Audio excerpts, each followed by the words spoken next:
नमस्कार, दैनिक shift time में आप सबका स्वागत है। मैं रश्मि शर्मा कैमरामैन शुभम भगत के साथ हाजिर हैं कोरोना अपडेट लेकर। जिस तरह से आप जानते हैं, लगातार हम आपको घर बैठे पल पल की जानकारियां देते, पल पल की खबरें आप तक पहुंचाते, ताकि आप घरों के अंदर रहकर वो जानकारियां हासिल कर सकें। और जिस तरह से हम रोज़ इसी समय जो कोविड-19 की जो अपडेट लेकर आते हैं, और जिस तरह से बार बार कहते हैं कि जम्मू कश्मीर का मृत्यु का आंकड़ा बढ़ता जा रहा है, और जम्मू की बात करें तो लगातार ये आंकड़े थमने का नाम नहीं ले रहे, यानी मौत का तांडव लगातार जम्मू में बढ़ता जा रहा है। कितने परिवारों ने अपने परिजनों को खोया, अपने सामने उनके दम तोड़ते यानी सांसें टूटते देखा है। किसकी वजह से? वजह यही है, वही वेंटिलेटर की ना होने की वजह से और ऑक्सीजन सिलेंडर्स ना होने की वजह से। और आज की बात करें, और वाकई आज जो है दिल दहला देने वाला आंकड़ा, यानी 73 का 73 का आंकड़ा, जिसमें जम्मू की बात करें तो 54 का जम्मू से आंकड़ा और 19 कश्मीर से, यानी कुल मिलाकर 73 का आंकड़ा। और जिस तरह से बार बार कहते हैं हम, कहीं ना कहीं प्रशासन की कमियां, प्रशासन की विफलता सामने नजर आ रही। जिस तरह से आंकड़े रुकने का नाम ही नहीं ले रहे।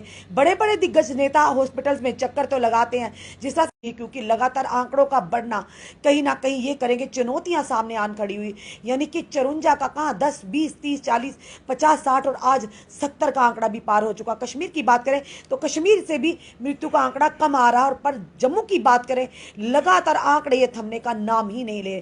क्या कहेंगे, क्या कमियां हैं, और मृत्यु का आंकड़ा आखिर थम क्यों नहीं रहा? हम बार बार यहाँ के नेतागणों से यही सवाल पूछ रहे हैं, यहाँ के प्रशासन से बार बार सवाल यहाँ पूछ रहे हैं कि आखिर क्यों नहीं थम रहा। बात करें तो कम से कम हम ये नहीं कहेंगे कि अगर 500 कोविड पॉजिटिव पेशेंट, उनमें से लगभग अप्रोक्सीमेटली देखा जाए 7 या 8 लोगों को वेंटिलेटर की ज़रूरत पड़ती है, तो लोग वेंटिलेटर की कमी से ही मर रहे हैं। और वेंटिलेटर तब चलेंगे अगर पीछे से ऑक्सीजन का फ्लो पूरी तरह से, यानी जो फ्लो चाहिए होगा वो होगा। अगर पीछे से फ्लो ही नहीं होगा तो वेंटिलेटर क्या काम करेंगे? और जिस तरह से प्राइम मिनिस्टर केयर फंड के माध्यम से जो यहाँ पर वेंटिलेटर पड़े थे, उनको तो ठंडे बस्ते में डाल के किसी एक स्टोर रूम की शोभा बढ़ा रहे थे। अगर वो उन वेंटिलेटर को उपयोग में लाया गया होता तो काफ़ी लोगों की जानें बच जाती। आज परिवारों ने अपने परिजन नहीं खोए होते। जिस तरह से आज की बात करें, जम्मू से फिर से 50 यानी 55 का आंकड़ा, 54 का आंकड़ा, यानी कि आज भी 54 यानी 54 परिवारों ने 54 परिजनों को खोया है। कहीं ना कहीं दुखद समाचार है। और जब ये आंकड़े हम आपके सामने लाते, कहीं ना कहीं हमें भी दर्द होता है, हमें भी तकलीफ होता है। ये वही दर्द जानते होंगे जिनके परिवारों के लोग उनसे इस कोविड की महामारी के चलते बिछड़ चुके होंगे। फिर से कहेंगे, वही सारी ज़रूरतें, यानी कि वेंटिलेटर की कमी और साथ ही साथ ऑक्सीजन की कमी। ऑक्सीजन की कमी अगर वाकई बात करें तो क्यों नहीं ऑक्सीजन का फ्लो जो जहाँ पर पाइपलाइन है उसके माध्यम से पेशेंट तक पहुँचता। पाइप्स की बुरी हालत है, पाइप्स कहीं ना कहीं लीकेज है, जिसकी वजह से जो फ्लो है रास्ते में ही यानी कि दम तोड़ देता है और पेशेंट तक नहीं पहुंचता, जिसके चलते पेशेंट्स की मृत्यु हो रही है। और बार बार जो डॉक्टर्स हैं, जो कोविड पेशेंट जो जब पहुंचते हैं वार्ड में, तो उनको बाई पाइप का लिख के दिया जाता, जाइए लाइए। जैसे पाइप 50 या 100 रुपये की आती है, 70,000 रुपये का जनाब उसका खर्चा है। तो कहाँ से गरीब इंसान इस महामारी के टाइम जो गवर्नमेंट हॉस्पिटल में अपने पेशेंट को लेकर आया, जब उसको ये कहा जाता है कि बाई पाइप लेकर वो कहाँ से लेकर आएगा? खुद सोचिए, बहुत बड़ा सवाल है। आज दिन को भी हमने एक स्टोरी की थी कि जब हमने रविंदर रैना जी से इस चीज़ के बारे में बताया, उन्होंने तुरंत वहाँ पर कॉल किया गवर्नमेंट मेडिकल कॉलेज में, और स्टोर रूम से बाई पाइप भी निकाल के दिया, उनको मास्क भी निकाल दिए, जबकि पहले उनसे ये कहा जा रहा था कि कुछ भी आ नहीं है। यानी कि बार बार हम यही कहते हैं, ये हॉस्पिटल्स क्या वीआईपीज के लिए हैं? ये हॉस्पिटल्स क्या वीवीआईपीज के लिए? क्या ये हॉस्पिटल सिर्फ ब्यूरोक्रेट्स के लिए? अगर वो लोग, उनके पेशेंट्स आते हैं तभी उन लोगों के लिए स्टोर रूम में सामान संभाल कर रखा है। यानी जब ऊपर से किसी नेतागण का कॉल आएगा या किसी ब्यूरोक्रेट का कॉल आएगा, उनकी जी हजूरी करने के लिए, उनको खुशामदीद करने, उनकी खुश आमद करने के लिए, तब वो सामान निकाल कर उनके पेशेंट्स को दिया जाएगा। बाकी जनता राम भरोसे है। खास करके जम्मू की बात करें, जम्मू की जनता राम भरोसे। नेतागण निकल तो रहे हैं, मजा तो तब है अगर मृत्यु का आंकड़ा यहीं पर रुक जाए। अभी भी कमी है, अभी भी संभाल लीजिए जनता को। त्राहिमाम करा। कहीं ना कहीं ये कि प्राइम मिनिस्टर केयर फंड से जो भी वेंटिलेटर है उनका हिसाब कौन देगा? कौन है जिम्मेवार? सबसे बड़ा सवाल ये कि कौन इसकी जिम्मेदारी उठाएगा? क्या जो कमिश्नर अतुल डुल्लू जी हैं वो उठाएंगे, गवर्नमेंट मेडिकल कॉलेज की प्रिंसिपल है वो उठाएंगे, या जो सेक्रेटरी हैं हेल्थ वो उठाएंगे? आखिर कौन उठाएगा? या भटनागर जी जवाब देंगे? जो इतनी मृत्यु हुई है कि जो वेंटिलेटर होते हुए भी जनता को वेंटिलेटर नहीं दिए गए। यानी कि अगर वो ventilator prime minister care fund के अगर वेंटिलेटर आए थे तो वो सजाने के लिए नहीं थे, वो थे जनता के लिए।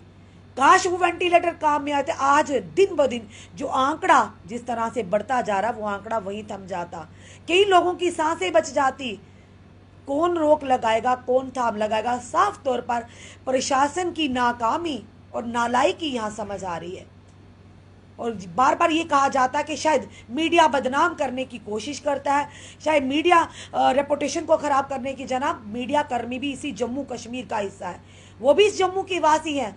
अस्पताल जितना आम एडमिनिस्ट्रेशन जो उनमें काम करते हैं उनका है, बाकी जनता का वैसे ही भी मीडिया कर्मियों का भी है। तो अपने जम्मू के लिए या जम्मू की इस तरह से गलत मैसेज नहीं देना चाहेंगे, क्योंकि यही हर मीडिया कर्मी भी चाहेगा कि जम्मू से एक अच्छा मैसेज आए। पर जिस तरह से लगातार मृत्यु के आंकड़े बढ़ रहे हैं, जनता हमें अप्रोच कर रही है। अगर सारी सुविधाएं वहाँ पर गवर्नमेंट मेडिकल कॉलेज में या अस्पतालों में होती तो जनता मीडिया कर्मियों को अप्रोच ना करती मदद के लिए। बात तो वही है कि कहीं ना कहीं से अप्रोच लड़ा कर ही जनता को वो सुविधा मिलनी चाहिए जो उनके लिए थी वहाँ पर तभी मिलती है जब उनसे अप्रोच मिलती है किसी ना किसी कारण। तो जो स्टोर रूम के जनाब बैठे हैं, स्टोर कीपर साहब, वो तो ताला लगा कर बैठे हैं, क्योंकि वो सामान पता नहीं किसके लिए रखा, ये हम नहीं जानते।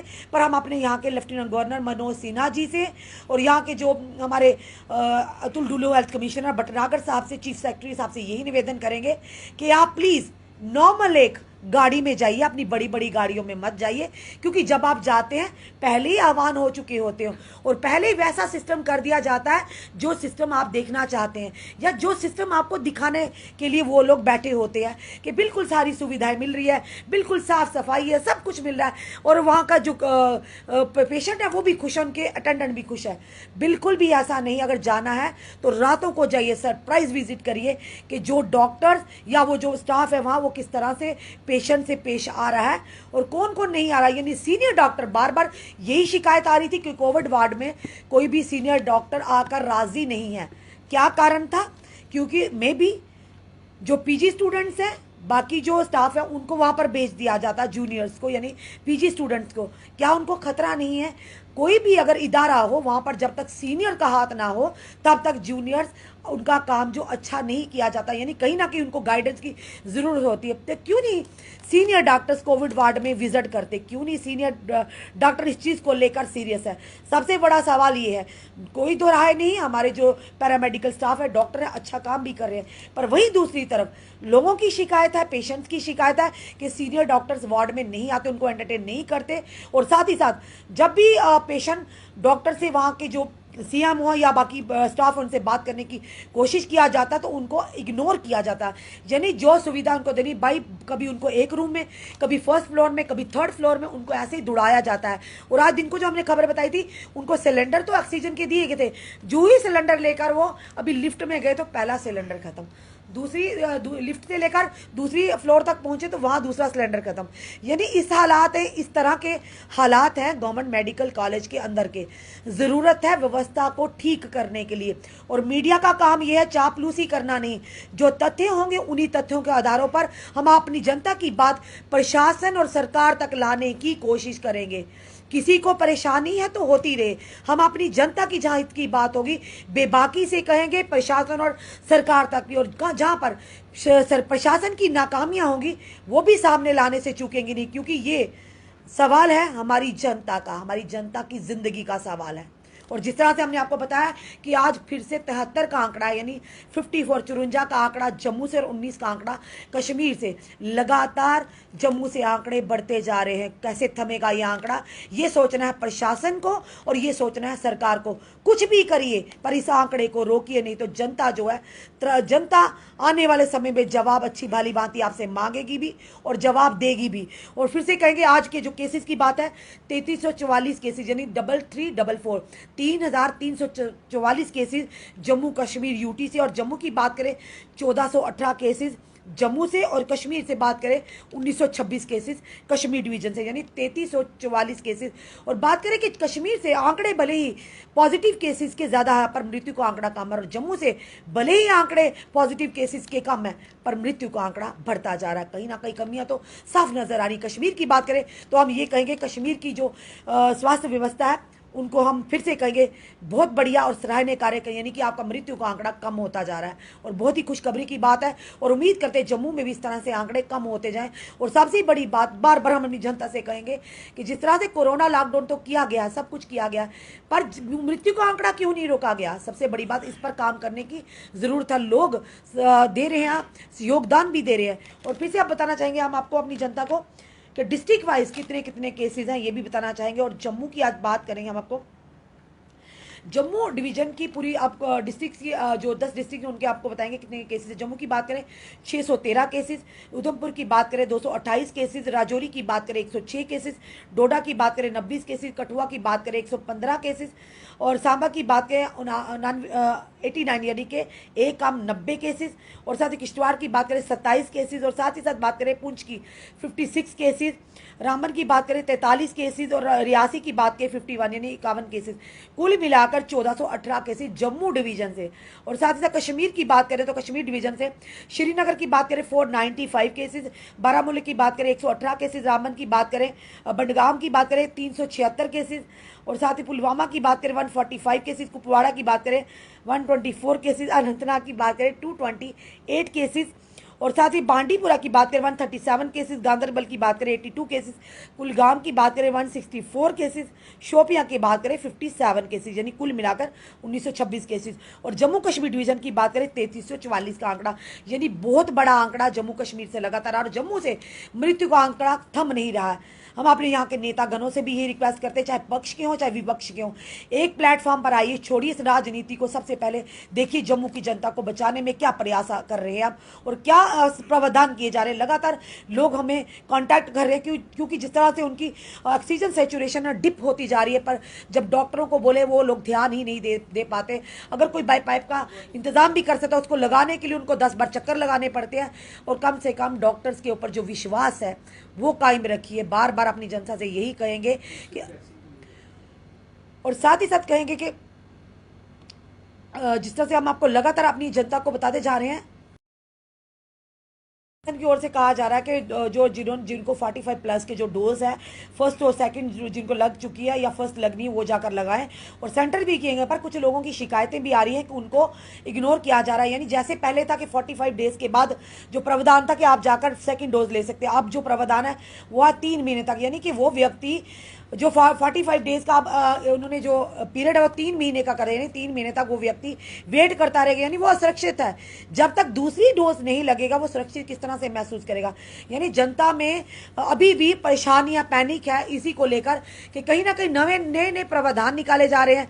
पहले 45 डेज का था, अब आपने 3 महीने का कर दिया। अरे जनता को एक तो क्लैरिफिकेशन दीजिए।